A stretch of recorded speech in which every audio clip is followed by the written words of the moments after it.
Hello, friends. Thanks very much for tuning in. We're glad you can join us for this episode. And I'm excited because I have a special guest with me who he's a friend, he's a mentor, he's somebody who's actually helped me greatly in many, many different ways. And we have so much to talk about today. So I'd like to introduce my guest, Dr. Stewart Gillespie. Thank you for joining me. Carl, it's a pleasure to be here. Thanks for having me, man. It's an honor for me. It's definitely an honor, a privilege to have you here. I've been excited to talk with you and bring your great information to my audience because they need to know what you have to say.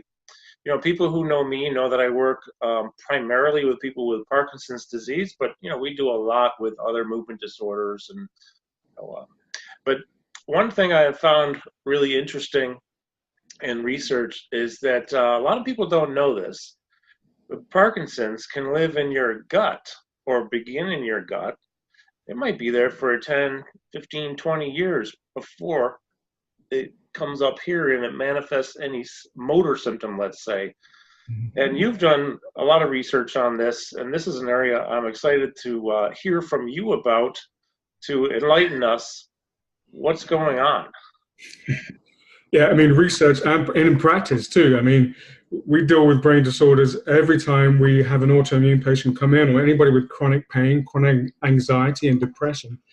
We know it manifests in the brain, but because we take a much more integrative approach to these issues, we know that the brain is not separate from our bodies. And we know that inflammation going on in your body is not protected from the brain anymore. We used to think that the brain was protected from inflammation in the body, but we now, in the last 10 years, that inflammation happening in the gut is actually going to feed back to the brain and present as inflammation in the brain.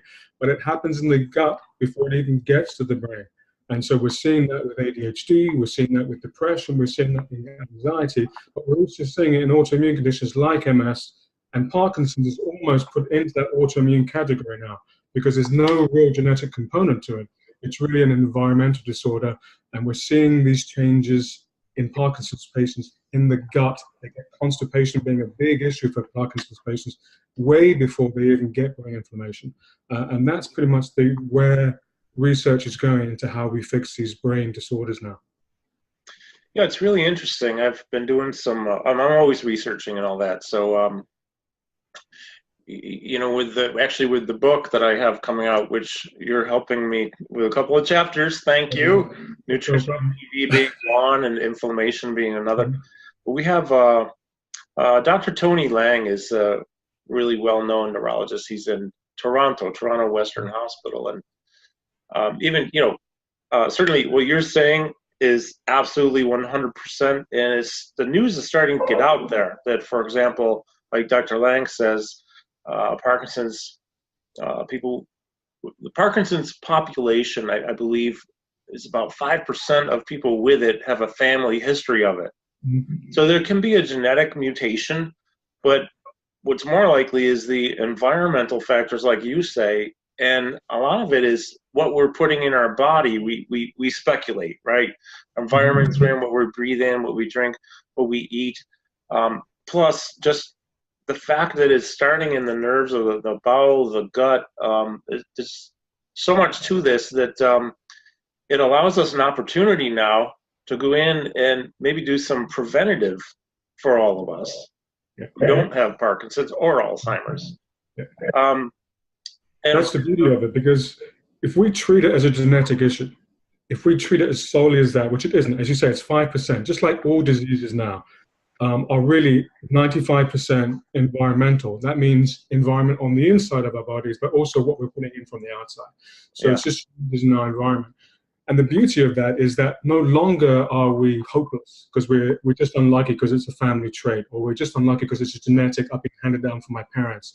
We can now sort of empower ourselves and get to grips with our own internal environment, foods that we're eating, infections that we can get rid of, toxins that we can eliminate much more better to prevent us from getting these degenerative, what they call diseases of aging. Because it's not really a disease of age, it's really a disease of how toxic you are, how stressed you are, how inflamed you are. And this is why we're seeing it these outbreaks of dementia, Alzheimer's, Parkinson's in a much earlier generation now than we used to. It used to be a disease in your 70s and 80s. Now we're seeing it much earlier, basically because of the stress that we have to deal with these days, and the toxins that we have to deal with our food and hormone changes and that kind of stuff. But essentially is that you can change your internal environment by changing your diet, and you can actually sort of see changes in your brain, because we see it in ADHD kids, we see it in autistic kids, that once they change their diet, once they put less sugar in their diet, they're having much less inflammation in their brain. So, yeah, that's really interesting stuff. It's just straight across the board. It seems like our internal environment really dictates a lot about what our brain does and how our health is going to be. Right. So let's do an example. Hypothetically, you have a person, they come into your office, they have Parkinson's.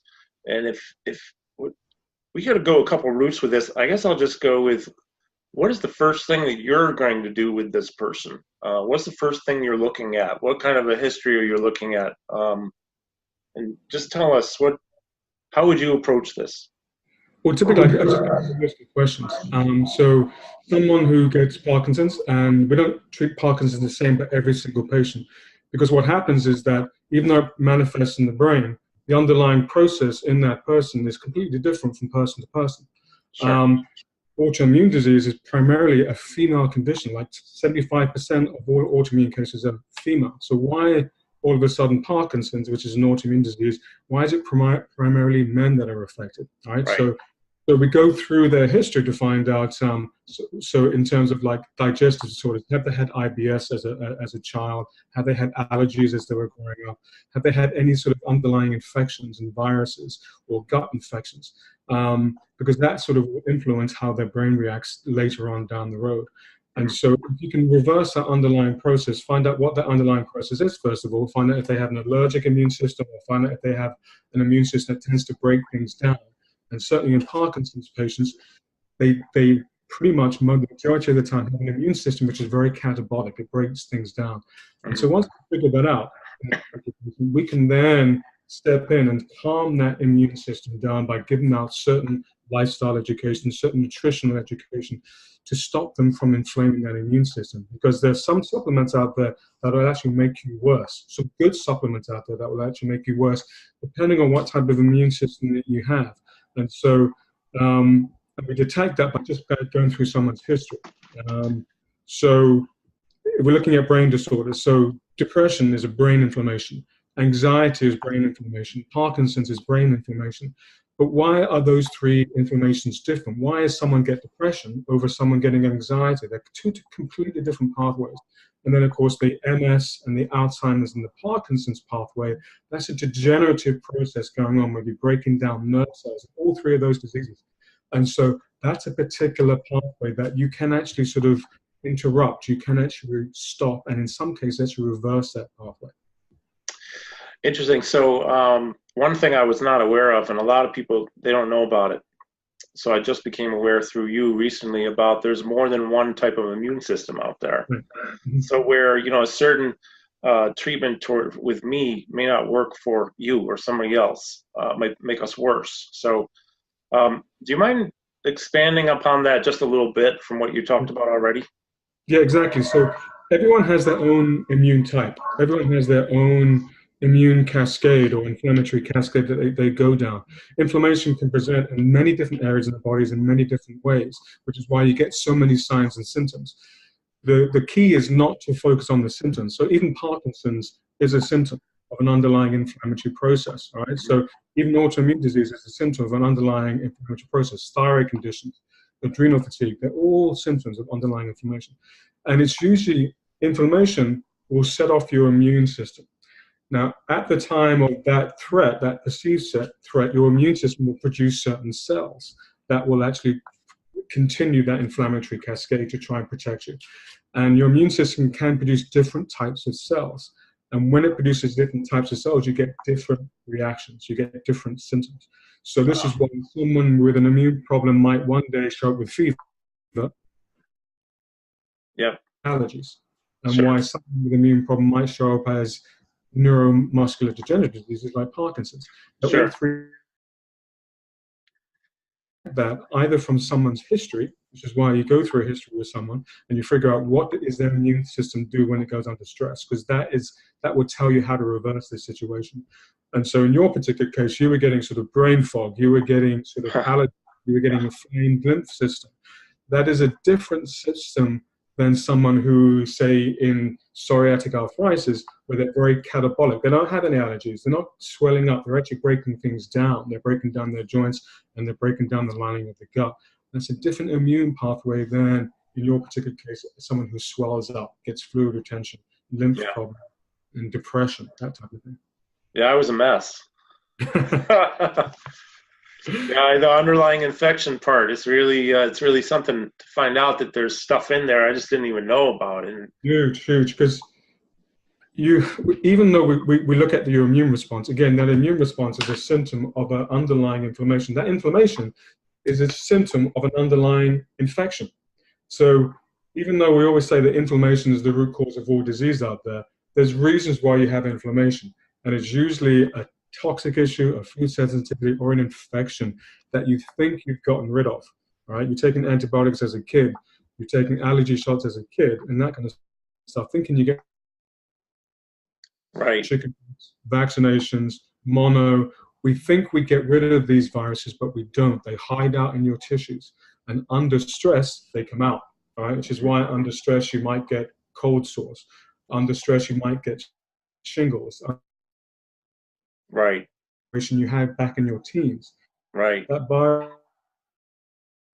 way, right? So just because you had a virus and chickenpox at 2, it's still there. It's still there in your body, and so you can still get these immune reactions in your 30s and your 40s, and that will progress into a degenerative type of situation going on, like in Parkinson's. So now, for example, I was under a tremendous amount of stress, and I was not handling travel well. And I speculate that could have been one of the reasons that I was just getting sick a lot, because I just couldn't handle it. It was really hard. Everything's breaking down.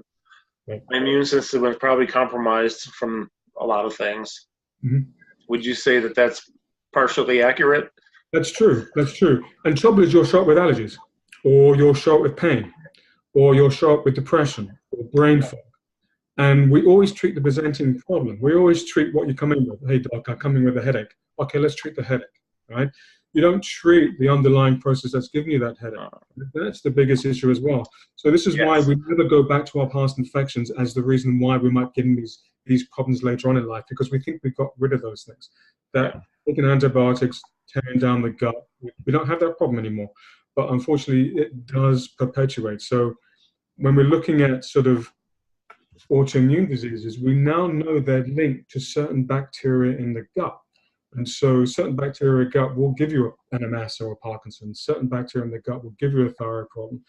And it's when we take antibiotics in the past, it sort of tends to perpetuate this bad bacteria, and which then progresses as an autoimmune problem down the road. But we never see that, or we never think that, because we're presenting with pain, or we're presenting with brain fog. And so we're going after the symptom rather than the underlying problem. Okay. Yeah, that's very interesting. So now your next step, though, let's say you have this person with Parkinson's. Are you going to be assessing what they're eating, like what they're putting in their body? Absolutely. Making suggestions. And of course, it depends upon their immune system too, right? Correct. How do you know one immune system from another? Is it how the symptoms present? Exactly. So you can do it symptom-wise. So some person with one particular type of immune problem will have allergies, asthma, acid reflux. Okay. Those 3 are just in the same immune situation manifesting in different ways. Another person will start to break things down. They'll get recurrent injuries all the time, or they're breaking down their joints, breaking down their gut, breaking down their brain tissue. That's a catabolic type of immune system. And typically Parkinson's falls in that catabolic type of immune system. Okay. Not always, which is why you always have to go through it. But you can also test for it. These sort of inflammatory immune cells actually appear in the blood, and they go from, and you can actually test for that blood panel, and it's called a cytokine immune test panel, which you're measuring certain cells in the blood, which might give you some sort of immune response. So you can measure it, but symptoms are usually quite a good guide for telling you what's going on. So someone who's had allergies tend to have an allergic type of immune system. Because our immune system 80% or the majority of it is in the gut. What you eat and your gut microbes are right next to your immune system in the gut. And so what we eat and certain things that we eat tends to flare off the immune system very quickly. And so this is why diet and supplements are pivotal to an immune response. And how when we go on the internet and we sort of look up, how do I fix my immune system? What do I take for my immune system? Sometimes green tea or mushrooms are good for one particular immune type. It's not good for all immune types, right? And so you have to figure out, first of all, what is your immune type? And there are certain lists of things that will aggravate that immune type, which you have to avoid. And there's certain things that will help that immune type, which you have to take, right? And so that's what we look at.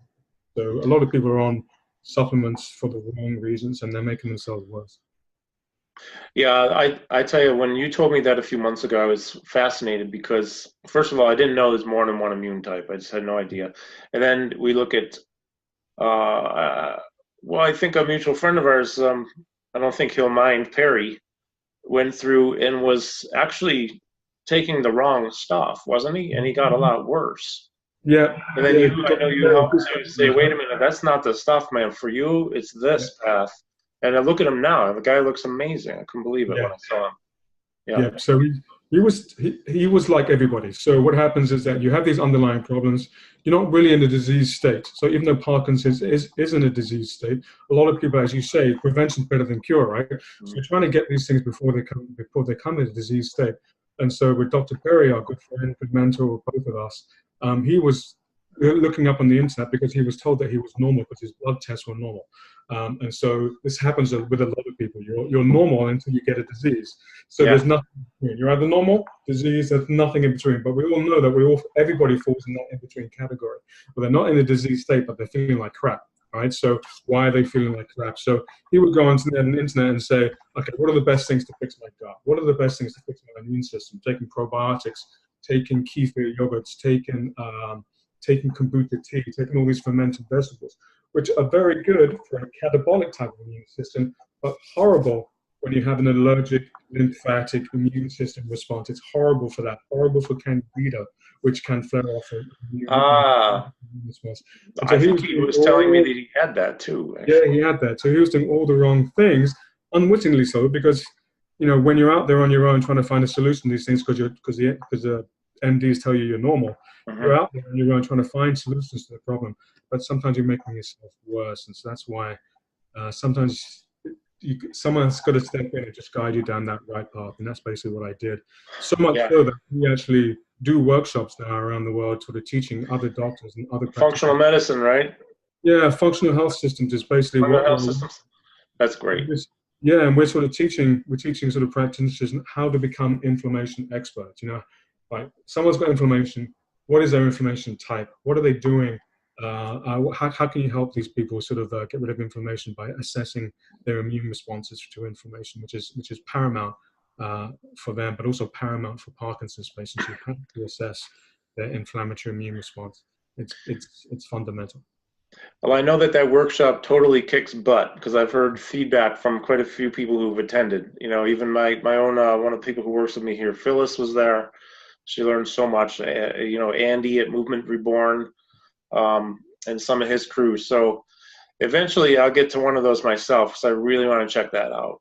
Fantastic. Yeah, so speaking of workshops, one of the things that I'm really excited about is we have, I am, as we were talking before we started this, I have been trying, and I still am, more than ever to push Parkinson's to the front. We have this, I don't have the spectrum with me, but when we look at, let's say, this end of a line, okay, there's this right here, right? This end represents lack of care from neurologists, physiotherapists, coverage, maybe insurance company, education. This represents functional life. Now, these people aren't necessarily bad or wrong. They're doing what they know. Sometimes they know more, but they're restricted and they can't do more because of insurance or whatever ties them, locks them in this little box. So we need those people. However, when we look at, so which one am I here? This is functional life. Okay, so whatever it is, we have the lack of education, lack of everything, and then we have functional life. And now we have this huge gap in the middle. Mm-hmm. I want to push that gap. I want all that information, everything we can possibly find out that can be helpful to improve quality of life, reduce falls, improve everything, mobility, stability, balance, any symptoms that we can help. Inflammation, obviously, you want to reduce that. So I'm excited that you are joining me for some of my workshops. We have, let's see, just March 9th and 10th, 2019. This is Washington, D.C. That's going to be great. April 13th, 14th in London. May 18th, 19th in Austin, Texas. I'm so excited that you're going to join me, because those people who attend those workshops are going to it's going to be amazing. Yeah, I mean, what you bring to the table in terms of your education, which is way out there for Parkinson's treatments, let's face it, we're actually going to add even more, making a more integrative approach, because that's where you have to go these days. And if you're not taking an integrative approach to brain disorders, like treat gut, treat immune, treat movement like you're doing, and treat even mindset, and treat sort of eye movements. And totally. And you all bring in the whole thing, the whole shebang already. We're just adding a couple more tools to the bag. And that way we take care of everything, not just one thing. We take care of everything in terms of information and Parkinson's. So excited to join you too. It's a great movement that you sort of started, and I just love to be a part of that. And looking forward to DC. I mean, I've lived in DC for 4 or 5 years, so looking forward to go back there. And of course, I'm from London. So it'd be nice to go home in London in April, and then Austin in May. Sort of three great sort of exciting workshops where we're showing you basically how to treat Parkinson's from a whole body perspective, giving you simple blueprints, simple protocols to fix gut, to fix immune, and therefore fix inflammation, which is the underlying root cause of Parkinson's. Yes. So, it's interesting, because what I find is, I have to say this, because I don't ever want to speak badly or disrespectfully about anybody or any program. I will be honest and say I've never seen a bad Parkinson's program. And what I mean by that is, no matter what it is, they're doing something. And something's better than nothing. Even if it's just a little bit that's good. At least it's a little bit instead of nothing, right? So that's good.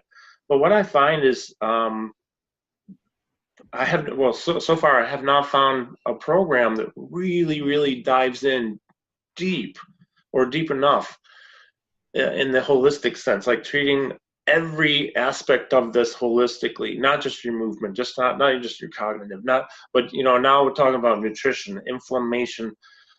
The list of things we teach is so extensive, it's so long, but everything is connected to everything else. And when one thing ain't functioning right, the rest is compromised as well. And so this is, your areas of expertise here it's a beautiful blend of informations, where these workshops are going to help people so much. And we have some great tools available on site that we'll show, and they'll be available to take home. Follow-up support afterwards will be available. So when people come, they're going to get things to leave with, that they can choose to partake in using, and then follow-up support. So this is going to be great. Yeah, I mean, the follow-up support is key as well, isn't it? I mean, you don't just want to do this for the weekend and then go away and be by yourself and having to handle the situation by yourself. So setting up some sort of support system, setting up a sort of mentorship program where people who sort of attend the workshop can then carry on and sort of maintain their knowledge and sort of improve it, not just at the workshop, but afterwards. And that's what I think both of us is sort of really aspire to, is sort of empowering everybody else to go take care of their communities. Not us taking care of everybody, because we can't do that, but we're empowering others to take care of their groups, their communities, which is hugely important. And we're just giving the tools and support post-workshop to handle that. Exactly, and it's important, because you know how it goes. I mean, I've been there dozens of times myself, where I go to a workshop and I'm all excited, and 2-3 days or a week later, that excitement is still there a little bit, but it's tanked a lot because real life kicked in, and there's no support afterwards. And it's not that they're wrong, it's just that we like to go the extra mile here, because it is common to come in, get excited, And then there's so much stuff. I mean, to remember this stuff is almost impossible. If they remember 10%, they'd be doing really well. But that's where the follow-up comes in, so we can keep them motivated, inspired, engaged, and offer new follow-up information too, because we're always learning more, right? All the time. It's an ongoing.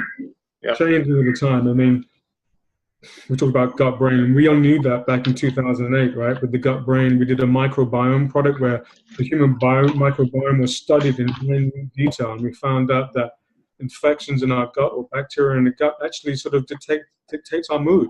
You know, so there's certain bacteria that produces serotonin in the gut, right? That dictates our mood. So when we get happy, it's because of good bacteria in the gut. When we get sad, it's because of bad bacteria in the gut. And so we do know nowadays is that these things are changing every single day, and so you have to stay on top of these things. And so not one person can ever, do everything. And so this is why you have a team of people, you have a team of support, almost have like a summit of great business people and sort of and education people to sort of get together and sort of teach others how to sort of do this. That's what we're aspiring to, and I'm looking forward to doing that with you. I'm so excited, and some of the tools we have will blow your mind. It's absolutely amazing. I have to divert for 1 second. I was listening to an audiobook this week. The guy was talking about the author was talking about the movie Super Size Me, where the guy eats McDonald's meals every meal for 30 days.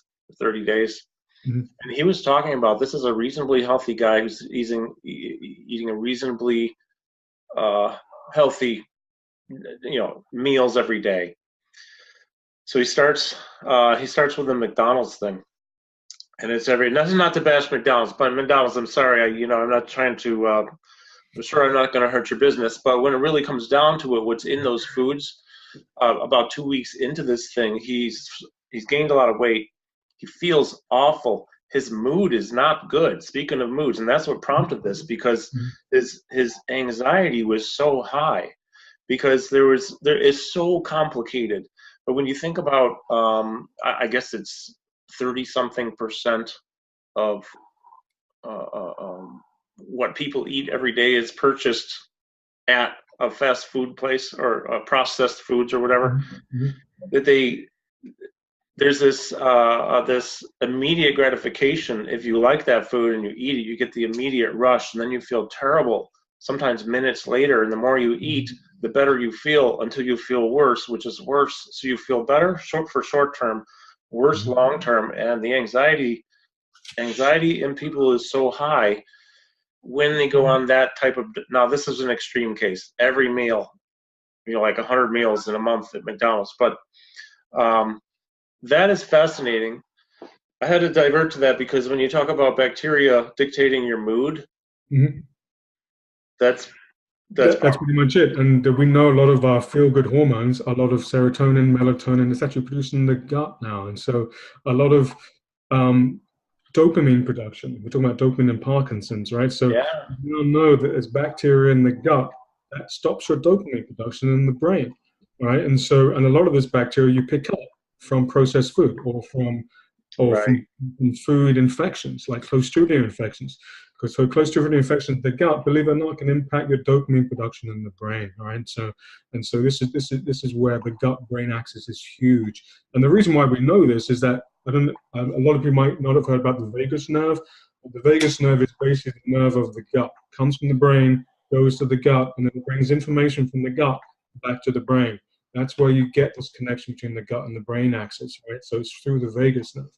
And the only reasons why we know about how vagus nerve interacts is because they do vagotomies now. You actually sort of cut your vagus nerve, right, these days. And what they found is that if you cut your vagus nerve, the chances of Parkinson's actually decreases, right? So because they know that there's a sort of gut-brain response, and if you cut the vagus nerve, you stop that response. So inflammation in the gut is not going back to the brain, right? I do not recommend everybody gets a vagotomy. I do not recommend that everyone sort of cuts their vagus nerves to fix their Parkinson's, but it just illustrates this is how we know about this gut-brain axis now, is that we've gone through very extreme measures like cutting the gut, cutting the vagus nerve to figure that out. Even fecal transplants these days. I don't know if you've heard of fecal transplants. I have, yeah. But basically, you can actually sort of change someone's brain and change someone's mood by actually changing the gut microbiome, and they do this through fecal transplants and stuff in capsules. Don't worry, it's not as gross as you think, but but you know, a lot of people are going for these they're trying to replace their bad bacteria by replacing it with good bacteria in capsules, not just probiotics, but actually Right. through that very extreme route. They're seeing changes in their mood and changes in their inflammation. Yeah, another thing too, I'm just going off a little bit on a tangent because, your mood affects a lot of things. So if, actually Perry's the first one to do this to me probably 4 or 5 years ago, where I came up in front of the room and my arms are out to the side. I was fully engaged. I was very angry at somebody at the time, and I'm not an angry type of guy, but he knew I was angry. He picked me. I come up, I'm engaged in being angry at this person. Mm-hmm. On 3, he pushes my arms down, and I'm not supposed to let him, right? Well, I broke fast. And so, he said, okay, don't think about that now. Now think about something the opposite. So I thought of the opposite, and he couldn't move me then, right? So the mood things, if the food is affecting your mood, then your mood can affect your strength, your movement, because there's so much else too, but it's so interesting. We do this test with our Parkinson's people at the workshops. We will have them move before when they're in an angry state. We'll test their strength, and then we'll have them, fully engage in the opposite. They move better and they're stronger, and it's all the more reason to be eating stuff that's not going to inflame your gut and cause all kinds of problems, because you'll be in a bad mood if you eat too much of that, right? Yeah. So, and it works both ways, right? So your food affects your emotions. Yeah. But your emotions also affect the gut and your strength and your power and your thinking. And so this is why positive emotions are always better for you than negative emotions, for sure. But you can see how that gut feeling that people have, that's an emotion that is in the gut, all right? And so this is where you get that that interplay there. But this is why food and emotions and food, emotions and gut, it's all interconnected, definitely. The gut, they call it the second brain for a reason, right? Right. I mean, I studied embryology, right? When I was my first osteopathic school in London, I studied embryology, which is like studying Latin before you learn English, right? So it's like the root language, right? So embryology is the root language of the body. And so what we now know from embryology is that the layer of cells that make the brain is also the same layer of cells that make the nervous system in the gut. So it's the same layer. So your gut is just an extension of your brain. The nervous system of the gut is the same as the nervous system in the brain. And that's why you have that connection. So that's right. Right. Mm-hmm. So will you please, can you tell us the website for you and Perry? Yeah, it's Functional Health Systems is the Facebook page. You can log on there. There's a public page and there's a private page for our students that have gone to the courses. But on those public pages, you can get in touch with us. You can write messages on there. We do actually respond to everybody who writes messages on there. Ask some questions about what this is all about and how we can combat inflammation, and also how we can find these workshops that we're doing. Next one's in Australia just next month. So and then we come back to the US. Great. Yeah, I would highly advise anyone who's interested, go, because this is the kind of stuff you're not going to find in other places. Mm-hmm. And we break it down simply. It's complicated, but we give it as a very simple approach. All right. So you're not wading deep in names and nomenclature. You're getting an easy blueprint to follow to fix inflammation. First seeing it and then reversing it. Really easy protocols. Yeah. So Functional Health Systems. Look it up on Facebook. Facebook. Just go to that, and you'll find both myself and Perry there, and a public form. And then I'll just do a little shameless self-promotion too. Is Stewart and I are going to be doing some workshops together for the Parkinson's program that I teach. It's Parkinson'sRegenerationTraining.com. I'll put links to both sites on the screen throughout this. And at the beginning and the end and in the description. So Parkinson'sRegenerationTraining.com, DC, London, and Austin. Yep. Come and see us because I'm not going to be traveling as much this year, so there aren't going to be as many opportunities. So now's the time, folks. It's going to be really great. I'm really looking forward to it. Yeah, me too. And if you don't mind, stay on with me before I'm going to sign off in a minute here, but stay on with me. We'll talk a little more. And folks, oh, you know what, Stewart, I meant to tell you I was going to ask you this question. So it's not fair, but I'm going to ask you anyways.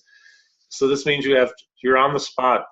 Okay. I gave you no time to think about it, but if you have one takeaway message for people to think about, if you could give one piece of advice, what you want them to remember most about our talk here, what would it be?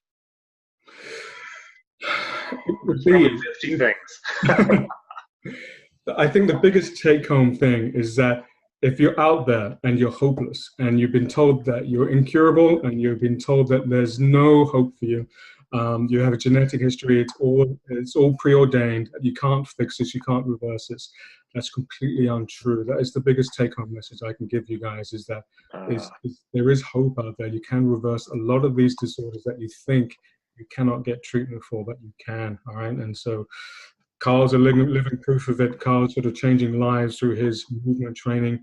We're just adding a couple of extra bits and pieces to that to make it even more powerful. But you can reverse these things, is the biggest take-home thing. Just take an integrative approach and you can reverse these things.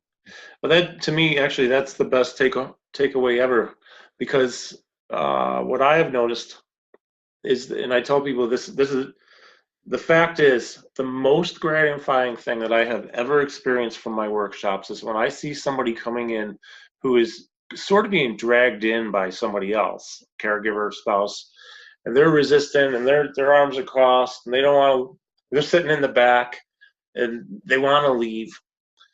But I've rearranged the order of things so that within 90 minutes we have a shock factor and they're going to move better and they're going to like it. And their arms come unfolded. And, you know, I joke around a lot of my workshops, even though we're totally serious, because we need to have fun. But I want to acknowledge them and maybe even acknowledge their resistance to learning, not directly, but, you know. But when they go from feeling defeated to hopeful, defeated to a fighter, no hope to I am unstoppable, we see this. And we're not, you haven't even been with me yet to share your stuff.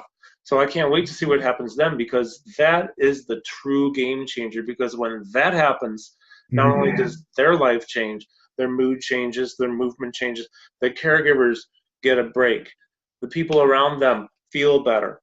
It's a huge ripple effect that goes deep. So, man, great message. Thank you.